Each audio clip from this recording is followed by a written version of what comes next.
शुरुआत करेंगे बाजार में आज हुए कारोबार के साथ, जहां पे हमने देखा कि बजट से पहले बाजार में सतर्कता दिखाई दी। आज भी उठापटक भरा कारोबार देखने को मिला है, लेकिन सेंसेक्स निफ्टी सपाट बंद हुए हैं। कल जनवरी वायदा सीरीज की एक्सपायरी भी है और इस लिहाज से अगर हम देखें तो उतार चढ़ाव आज के कारोबार में हमें दिखा है, लेकिन मेटल और बैंकिंग शेयरों ने आज बाजार को काफी हद तक सहारा देने का काम किया है। और बैंक निफ्टी की बात करें तो 250 अंक मजबूत होकर ये बंद हुआ है, तो वहीं मेटल इंडेक्स भी करीब 2% चढ़ा है। मिड कैप और स्मॉल कैप शेयरों में भी आज हमने खरीदारी का ही दिन रहा है, लेकिन बाजार बंद होने के बाद कुछ अहम खबरें आई हैं जिनसे आपको रूबरू करवाना जरूरी होगा। आईसीआईसीआई बैंक ने पूर्व सीईओ और एमडी चंदा कोचर को बर्खास्त कर दिया है। बैंक बोर्ड ने आज जस्टिस श्री कृष्ण कमीशन की रिपोर्ट के आधार पर यह फैसला लिया है। साथ ही वीडियोकॉन लोन मामले में चंदा कोचर पर गड़बड़ी के आरोप लगने के बाद श्री कृष्ण कमेटी को जांच का जिम्मा दिया गया था।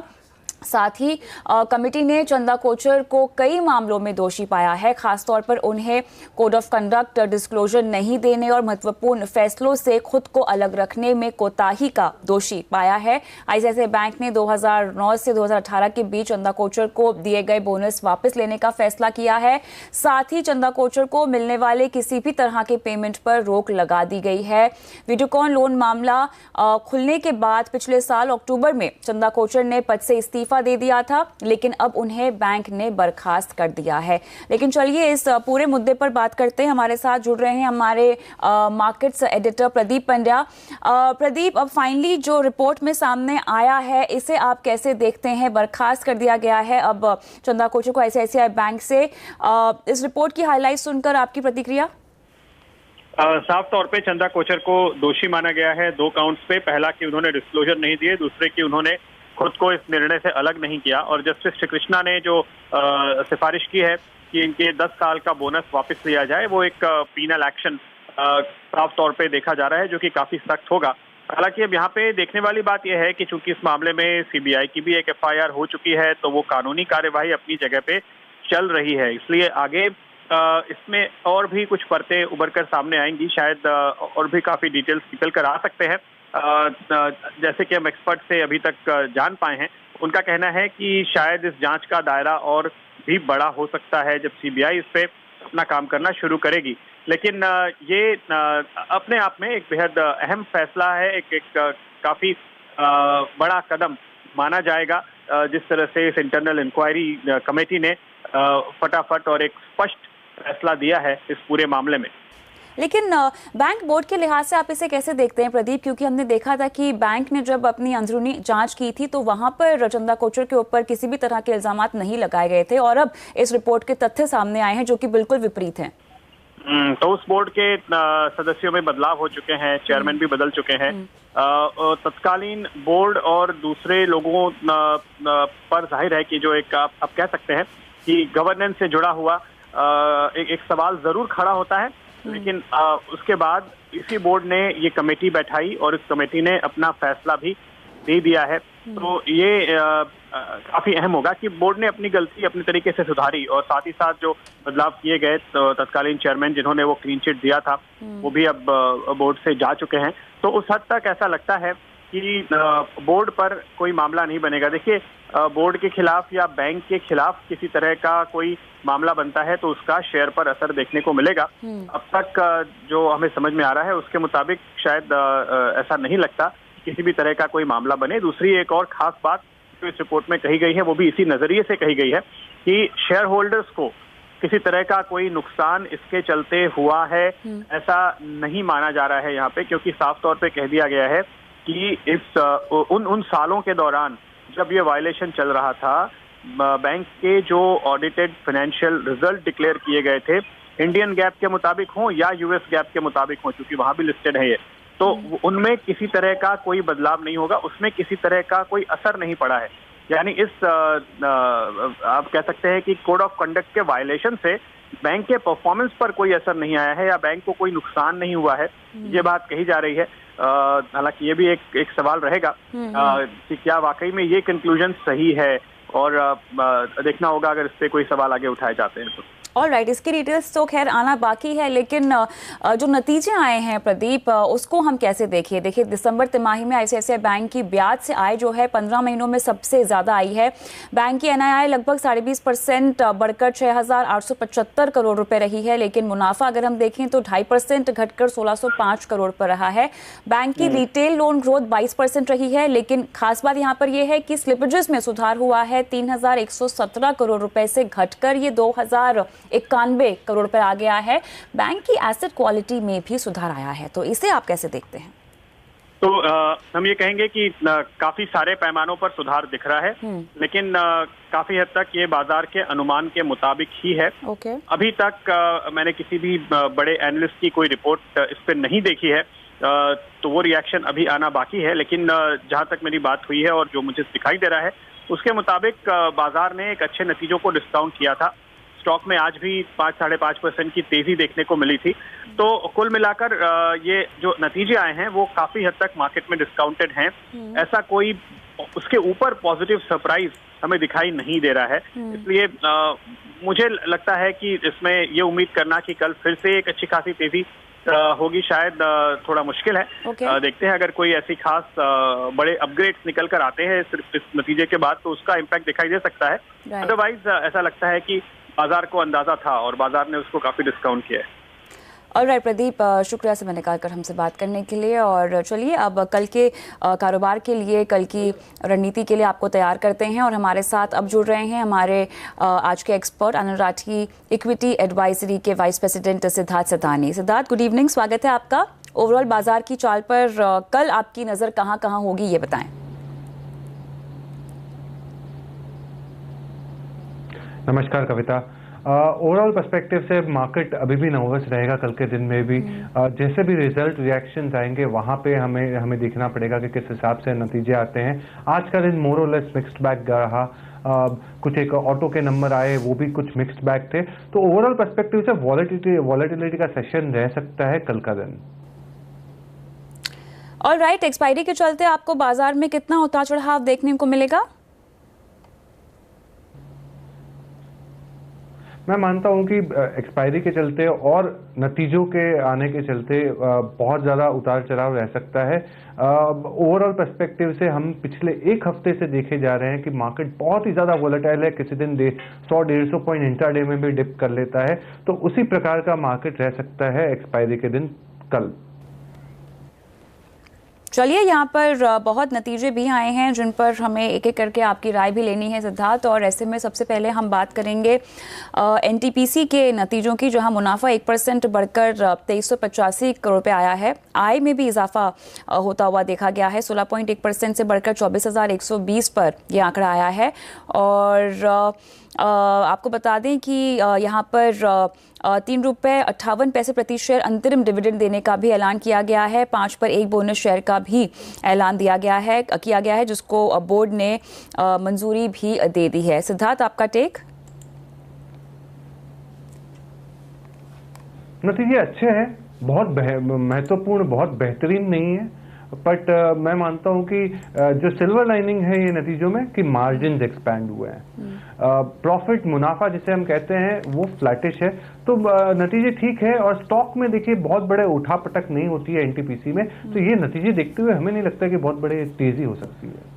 ऑलराइट, लेकिन क्या कोई अलग रणनीति बनाई जा सकती है अब इसमें, किसी को बाइंग करनी हो या अगर निकलने के लेवल्स सोचने हो? मैं मानता हूं कि एनटीपीसी में सेल ऑन राइज की ही रणनीति होनी चाहिए, क्योंकि अभी भी अब अगर देखा जाए तो प्लांट लोड फैक्टर है, अभी भी वो अंतरिम सीमा पे नहीं पहुंची है जहां उससे पहुंचना चाहिए। तो ओवरऑल पर्सपेक्टिव से अगर पावर क्षेत्र में आपको देखना है तो ट्रांसमिशन और डिस्ट्रीब्यूशन कंपनियां ज़्यादा बेहतर करेगी, जैसे कि Kalpataru power compare to generation company जैसे कि एनटीपीसी। आगे बढ़ते हैं। बाजार के लिए कल सबसे अहम ट्रिगर जनवरी वायदा सीरीज की एक्सपायरी ही है, लेकिन साथ ही निफ्टी की 6 कंपनियां हीरो मोटो, भारती एयरटेल, यूपीएल, पावर ग्रिड, इंडिया पोल हाउसिंग और वेदांता के नतीजे आएंगे। और साथ ही मिड कैप कंपनियां जैसे कि डाबर, वी-गार्ड, पेट्रोनेट, एलएनजी और एनएमडीसी भी अपने तिमाही नतीजे पेश करेंगी। कल से बजट सत्र की शुरुआत भी हो रही है। वहीं अमेरिका में फेडरल रिजर्व के एक्शन का भी असर दिखाई देगा बाजार पर। लेकिन चलिए नतीजों की बात करते हैं जो कल आने वाले हैं। और ऐसे में हमारे रिसर्चर आशीष वर्मा और रिसर्च एनालिस्ट वरुण दुबे दोनों ही जुड़ गए हैं हमारे साथ। आशीष, सबसे पहले इंडियाबुल हाउसिंग फाइनेंस के नतीजों को लेकर आप क्या कहेंगे? एज्यूम कर रहा है मार्केट लिक्विडिटी क्राइसिस जो आया था उसका तगड़ा इंपैक्ट देखने को मिलेगा डिसबर्समेंट्स पे और इस बार लोन ग्रोथ पर। लास्ट क्वार्टर में जो Q2 में लोन ग्रोथ थी वो 29% के आसपास थी साल दर साल। तो हम तारीफ करते थे किस तरह की लगातार हर क्वार्टर में बहुत strong loan growth company deliver कर रही है। इस बार ठंडा पड़ेगा। एक्सपेक्टेशन है कि 15 से 20% के आसपास की शायद साल दर साल लोन ग्रोथ देखने को मिले। और जहां तक हेडलाइन नंबर्स की बात है, तिमाही दर तिमाही एक्सपेक्टेड है NII में 13% का फॉल आएगा और मुनाफा भी 8 से 10% तिमाही दर तिमाही घटेगा। ऑलराइट आशीष, लेकिन सिद्धार्थ क्या अनुमान है आपका? देखिए, हम मानते हैं कि ये वीकेस्ट क्वार्टर होगा बहुत सारे तिमाही नतीजों में, और ओवरऑल पर्सपेक्टिव से हाउसिंग फाइनेंस में DHFL के भी नतीजे बहुत ही खराब आए थे। तो हमें नहीं लगता कि बहुत बड़ी उम्मीद लगानी चाहिए इंडियाबुल हाउसिंग फाइनेंस से। इनफैक्ट हाउसिंग फाइनेंस स्पेस से अभी आपको थोड़ा सा दूर रहना चाहिए। हालांकि इस पे हमारी राय है कि आप बने रह सकते हैं, बट इस पे आपको बने रहने के लिए लंबा समय देना पड़ेगा। और लक्ष्य भी यहाँ से हमारी जो अपसाइड है वो बहुत ज्यादा नहीं है, बट तो भी हम मानते हैं कि आप 1 साल के पर्सपेक्टिव से बने रहे तब आपको कुछ एक उम्मीद बन सकती है इसमें, क्योंकि आने वाले 1-2 क्वार्टर लोन ग्रोथ में धीमापन देखने मिलेगा। ऑलराइट, अब वरुण भी हमारे साथ हैं जो वेदांता के नतीजे बताएंगे। तो वरुण, मार्जिन्स क्या कमजोर रहने की आशंका है? देखिए, वैसे तो हिंदुस्तान जिंक के नंबर्स आ चुके हैं जो वेदांता के एबिट में करीब 50% के आसपास का वेटेज रखते हैं और वहाँ नंबर्स ठीक ठाक थे। लेकिन वेदांता में अगर आप बाकी कारोबार को देखें तो वैसे ही गोवा का जो प्लांट है आयरन ओर का वो शटडाउन है, इनका कॉपर का स्मेल्टर था वो शटडाउन है। तो इसका सब इम्पैक्ट जो है आपको इस कंपनी के नतीजे में देखने मिलेगा। एल्यूमिनियम का जो कारोबार है वहाँ वॉल्यूम्स अच्छे रहेंगे, लेकिन वहाँ कहीं ना कहीं एल्यूमिना की जो कीमतें बढ़ रही है उसका इम्पैक्ट इनके एल्यूमिनियम कारोबार में देखने मिलेगा, जो थोड़ा ठंडा रह सकता है। कंपनी का जो जिंक इंटरनेशनल कारोबार है वो भी शायद थोड़ा कमज़ोर रहेगा और इसके चलते आपको ओवरऑल नंबर्स में कमजोरी देखने मिल सकती है। कंपनी के रेवेन्यूज जो है उसमें करीब 11% के आसपास की गिरावट होगी। मार्जिन्स में गिरावट हो सकती है, 28% से गिर के करीब 26% के आसपास आएंगे और जो मुनाफा है वो करीब 58% के आसपास गिर सकता है।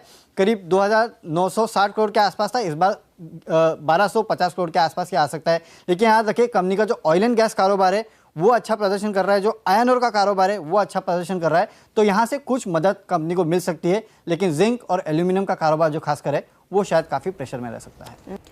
ऑलराइट, शुक्रिया आप दोनों का ही नतीजों पर अपना अनुमान देने के लिए। लेकिन सिद्धार्थ, क्या आपको भी उम्मीद है कमज़ोर नतीजों की? जी बिल्कुल, क्योंकि टिटुकरिन की जो प्लांट है तमिलनाडु का, जब स्मेल्टर प्लांट है वो अभी भी शुरुआत नहीं हुई है। हालांकि कुछ एक रेगुलेटरी अप्रूवल जरूर आए हैं, बट अभी भी प्लांट शुरुआत नहीं हुई है, तो यहाँ का प्रेशर रहेगा। साथ ही साथ पूरे ही मेटल स्पेस में आज धीमापन जरूर देखने मिल रहा है और उम्मीदें भी कोई बहुत बड़ी नहीं है वेदांता से। तो अगर जो एक्सपेक्टेशन है उसके बराबर भी अगर नतीजे आ गए तो मैं मानता हूँ कि एक टेक्निकली बाउंड जरूर हो सकता है। निवेश के लिए बिल्कुल ये पूरे क्षेत्र में ना जाए। एकमात्र स्टील कंपनी है जो हमें बेहतर लगती है वो है JSW स्टील। और राइट सिद्धार्थ, कल हीरो मोटोकॉर्प के नतीजों पर भी बाजार की नज़र रहेगी और हीरो मोटो का मुनाफा लगभग 6% घटकर 757 करोड़ रुपए रहने का अनुमान है। वहीं मार्जिन की बात करें, यहाँ भी दबाव की आशंका है। मार्जिन 15.9% से घटकर 14.3% रह सकता है। कंपनी की आय 5.9% बढ़कर 7,736 करोड़ पर रहने का अनुमान है। क्या कहेंगे आप सिद्धार्थ? कविता, नतीजे बहुत कमजोर रह सकते हैं हीरो मोटो के।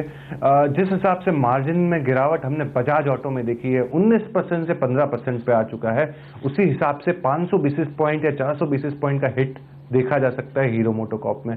तो अभी अगर आपको नतीजों के लिहाज से अगर पोजीशन बनानी हो तो कोई भी ऑटो क्षेत्र में पोजीशन ना बनाए। हीरो मोटो के भी नतीजे कमजोर आ सकते हैं। ऑटो क्षेत्र में एकमात्र कंपनी जिसके नतीजे अच्छे आए हैं अभी तक वो है एस्कॉर्ट्स, और ट्रैक्टर्स में हमें लगता है कि आने वाले 6 महीने बहुत अच्छा ट्रैक्शन रह सकता है। ऑलराइट, हम आगे बढ़ते हैं और अब बात करते हैं भारतीय एयरटेल के तिमाही नतीजों की। और कंपनी घाटे में यहाँ साफ तौर से जा सकती है। दिसंबर तिमाही में कंपनी को 930 करोड़ रुपए का घाटा भी हो सकता है। मार्जिन की बात करें 31.1% से घटकर 30.6% पे यह आंकड़ा आ सकता है और आय में भी गिरावट का ही अनुमान है। सिद्धार्थ, क्या कहेंगे? सीएमपी हम देखें तो पिछले एक साल में लगभग 30% तक गिर चुका है। कितनी चिंताजनक बात है ये, और नतीजे भी कर निराश करेंगे बेहद? बिल्कुल, भारतीय ऑपरेशन के साथ साथ अफ्रीकन ऑपरेशन भी निराशाजनक रहेंगे भारतीय के लिए। आरपू लेवल्स घटेंगे और ये सारा कुछ जो है वो डिसरप्शन का खेल है और डिसरप्शन अभी भी जारी है। जिस हिसाब से जियो अपने सब्सक्राइबर बेस महीने दर महीने बढ़ा रही है, ये बहुत ही एक डिसरप्टिव सिचुएशन हो गया है सारे ही टेलीकॉम सर्विस प्रोवाइडर के लिए। तो नतीजे खराब रहेंगे। ट्रेडिंग पर्सपेक्टिव से आप तकनीकी चार्ट देख के कर सकते हैं, बट मैं मानता हूं कि अभी भी निवेश के लिए टेलीकॉम सर्विस प्रोवाइडर पे कोई भी कंपनियों पे आपको दाव नहीं लेना चाहिए। ऑलराइट, तो ये हो गया कल के नतीजों पर रणनीति बनाने का प्लान, स्ट्रैटेजी जो हमने आपको दे दी है। लेकिन अब निफ्टी को लेकर जानकार क्या कह रहे हैं, क्या रणनीति आपको दे रहे हैं, ये बता देते हैं। हेमंत कपाड़िया खरीदारी की सलाह लेकर आए हैं 10,610 का स्टॉप लॉस 10,700 के टारगेट पर। इसके बाद ज्ञानेश्वर पदवल की रणनीति पेश करेंगे। ये बिकवाली की सलाह दे रहे हैं 10,750 का स्टॉप लॉस 10,500 का टारगेट रेकमेंड कर रहे हैं। अनुज दीक्षित भी यहाँ बिकवाली की सलाह दे रहे हैं। 10,695 का स्टॉप लॉस है, 10,550 का टारगेट। रुक करते हैं टेक्निकल चार्ट्स की ओर, जहां पर रुचित जैन चंबल फर्टिलाइजर में आपको खरीदारी की सलाह दे रहे हैं और स्टॉप लॉस आपका होगा 157 रुपये 50 पैसे का। 190 का टारगेट ये रेकमेंड कर रहे हैं। डेरिवेटिव्स में आज जय ठक्कर सन टीवी में खरीदारी की सलाह लेकर आए हैं। 528 का स्टॉप लॉस रेकमेंड कर रहे हैं 545 के टारगेट के साथ। तो ये जानकारों की राय थी, लेकिन हम रुक करते हैं सीधा अब वैल्यू पिक की ओर।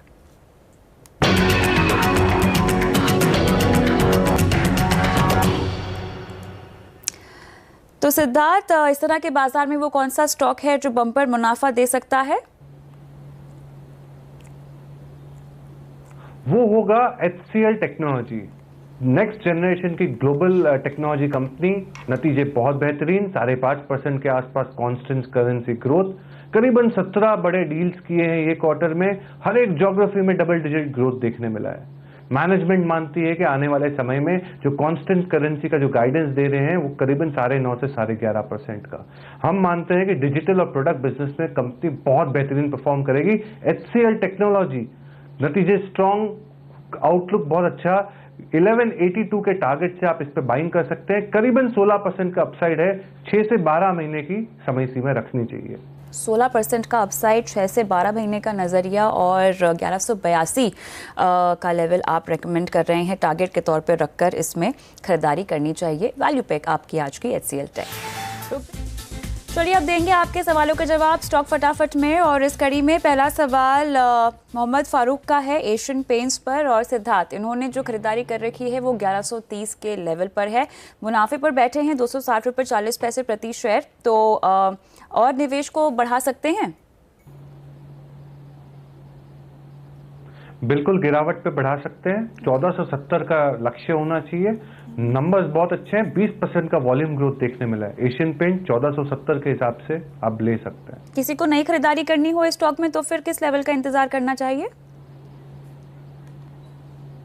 हम मानते हैं कि यहाँ से कभी भी 5% का डाउनसाइड मिलता है तो आपको खरीदारी जरूर करनी चाहिए। ऑलराइट, 1470 का टारगेट आपका है जिसमें बने रहने की सलाह दे रहे हैं। सिरसा से विजय भाटिया का सवाल सिटी यूनियन बैंक पर है। 178 इनकी बाइंग लेवल है। सिद्धार्थ, छोटी प्राइवेट सेक्टर की बैंक है, बहुत अच्छे नतीजे आ रहे हैं। एसेट क्वालिटी इंप्रूव हो रही है। हम लोन ग्रोथ में भी अच्छा इंप्रूवमेंट देखने मिल रहा है। हमारा लक्ष्य है 218 और बिल्कुल स्टेबल काउंटर है। मार्केट जितना भी वोलेटाइल हो ये स्टॉक काफी स्टेबल रहता है। तो सेफ्टी के हिसाब से सिटी यूनियन बैंक पे जरूर निवेश कर सकते हैं। 218 का टारगेट आप दे रहे हैं जिसके लिए आपको रुकना चाहिए, ये सलाह दी जा रही है। शो को समाप्त करने का समय हो गया है। सिद्धार्थ, डिस्क्लोजर देना चाहेंगे? मेरी कोई पर्सनल होल्डिंग नहीं है। जो सारे शेयर्स पे आज बात की है, क्लाइंट्स को हम जरूर सलाह देते हैं। धन्यवाद। बहुत बहुत शुक्रिया समय निकालकर आज शो का हिस्सा होने के लिए। कल का बाजार में मुझे भी इजाजत दें, लेकिन तमाम खबरों की अपडेट के लिए CNBC आवाज के साथ ही रहिए, ट्विटर, फेसबुक, यूट्यूब के जरिए। नमस्कार।